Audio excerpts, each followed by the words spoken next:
Voice of சாரதி சேனலுடைய subscribers எல்லாத்துக்கும் மிகப்பெரிய வணக்கம்ங்க. இன்னைக்கு நம்ம இந்த வீடியோல டைரக்டர் ராசுமதுரவன் எடுத்த படங்களை பத்தி பேசலாம் வாங்க.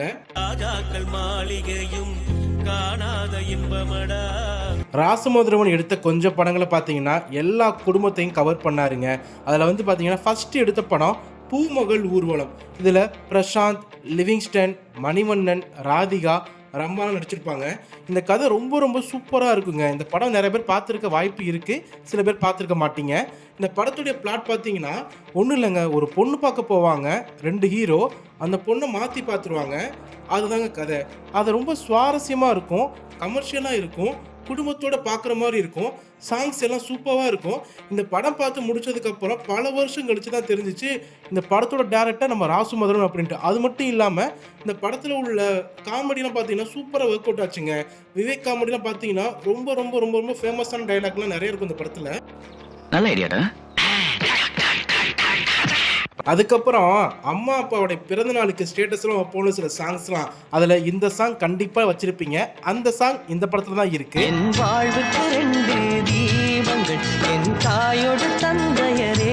ரெண்டாவதாக எடுத்த படம் பாண்டிங்க. லாரன்ஸ், சரண்யா நடிச்சிருப்பாங்க, ஸ்னேகாலாம் இருப்பாங்க. இந்த படத்தில் உள்ள எல்லா சாங்ஸும் பட்டி தொட்டிங்க பட்டை கிளப்பிச்சு. இதில் உள்ள டான்ஸ்லாம் பார்த்தீங்கன்னா அப்படி இருக்குங்க. கதை வந்து பார்த்தீங்கன்னா வழக்கம் போல் இவருடைய படத்தில் என்ன பேஸோ அதுதான், ஒன்றும் இல்லை, குடும்பம் தான். உங்களுக்கே தெரியும், இந்த படம் கண்டிப்பாக பார்த்துருப்பீங்க. அதாவது படம் ஃபர்ஸ்ட் ஹாஃபில் செம்ம காமெடியாக இருக்கும், செகண்ட் ஹாஃபில் ட்ராக் வேறு மாதிரி மாறுங்க. ரொம்ப ரொம்ப மனசை வந்து இலகுப்படுத்துகிற மாதிரி அந்த கதையை கொண்டு போயிருப்பாங்க. ஏன்னா கதை சிம்பிள் தான், அது நடித்த காஸ்டிங் இருக்காங்க பார்த்தீங்களா, பெர்ஃபார்மன்ஸ் இருக்காங்க பார்த்தீங்களா, சூப்பராக நடிச்சிருப்பாங்க.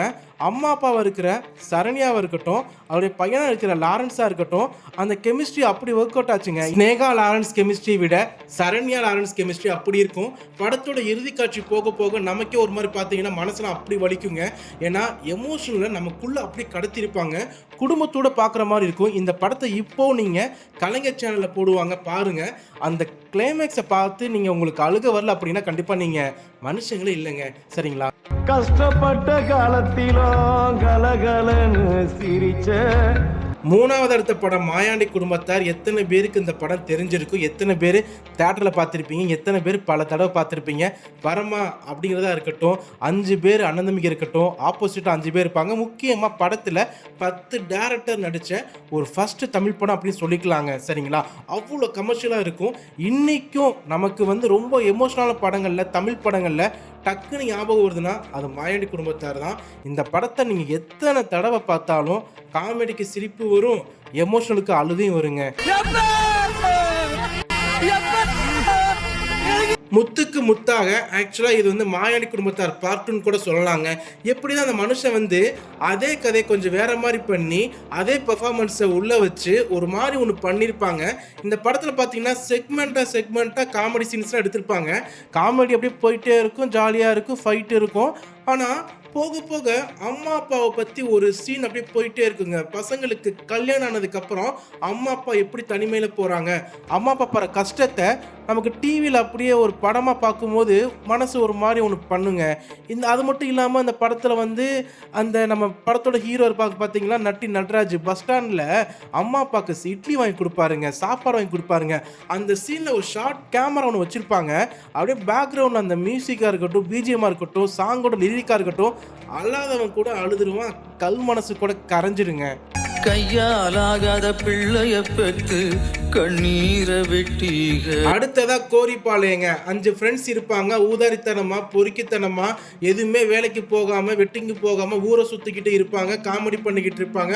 ஒரு பொண்ணு கிடைச்சா எடுத்து டான்ஸ் போட்டு போயிட்டே இருப்பாங்க. அப்படி உள்ளவங்களுக்கு லவ்ல மாட்டுறாங்க, அப்பா அம்மா இறந்து போறாங்க, தங்கச்சியை இழக்கிறாங்க, அக்காவை இழக்கிறாங்க, குடும்பத்தில் உள்ள வலியை சுமக்குறாங்க. அந்த மாதிரி சீனை நமக்குள்ள உள்ள புகுத்துறாங்க.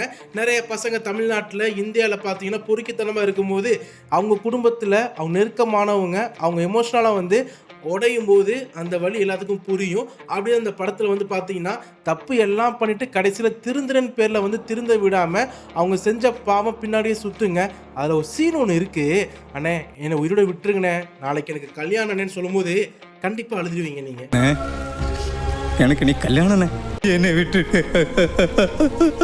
அடுத்ததா பாண்டி ஒளிபெருக்கி நிலையம்ங்க கடைசியாக எடுத்தாரு நம்ம டைரக்டர் ராசு மதுரவன். இந்த படத்தோடைய கதை சேம் அதே மாதிரி தான், எல்லா படத்துலையும் இருக்க மாதிரி அந்த எமோஷனல் வந்து ஒரு பேஸ் இருக்குங்க. ஆக்சுவலாக படத்தில் வந்து லவ் பண்ணுவாங்க, கல்யாணம் பண்ண முடியாது, ஏதோ ஒன்று ஆகுது, அந்த ஹீரோ வந்து மென்டலாக கொஞ்சம் டிசபிள் ஆகுறாங்க, கதை அப்படி நோக்கி போயிட்டே இருக்கும். இதுவும் வழக்கம் போல் ராசு மதுரவன் படத்தில் என்ன இருக்குமோ அது இந்த படத்தில் இருக்குங்க.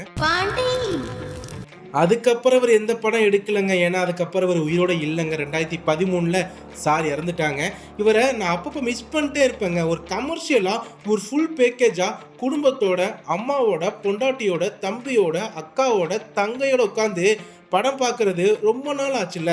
ஏன்னா மாயாண்டி குடும்பத்தார், முத்துக்கு முத்தாக இந்த மாதிரி ஒரு சப்ஜெக்ட் வந்து இப்போ வரமாட்டேங்குது. அப்படியே வந்தாலும் அது ஒர்க் ஆக மாட்டேங்குது. ஏன்னா எந்தெந்த டைரக்டர் எந்தெந்த கை வச்சா அது எப்படி இருக்குமோ அவங்க தான் அந்த கையை வைக்கணுங்க.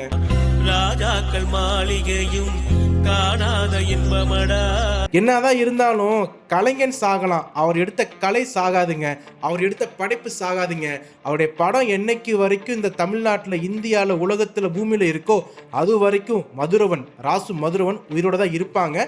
இவர் படத்தை கண்டிப்பாக நீங்கள் எப்போ வேணாலும் எங்கே வேணாலும் ஒரு பெரிய திரை போட்டு குடும்பத்தோடு பார்க்கலாம். எந்த விதமான ஆபாசங்களும் இருக்காதுங்க. இந்த 2K கிட்ஸ்லாம் இன்கேஸ் இந்த படத்தெல்லாம் பார்க்காம விட்டீங்கன்னா கண்டிப்பாக பாருங்க, படம் சூப்பராக இருக்குங்க. அடுத்த ஒரு ஜென்மத்துல நீங்க என் புள்ளையா பிறக்கணும்.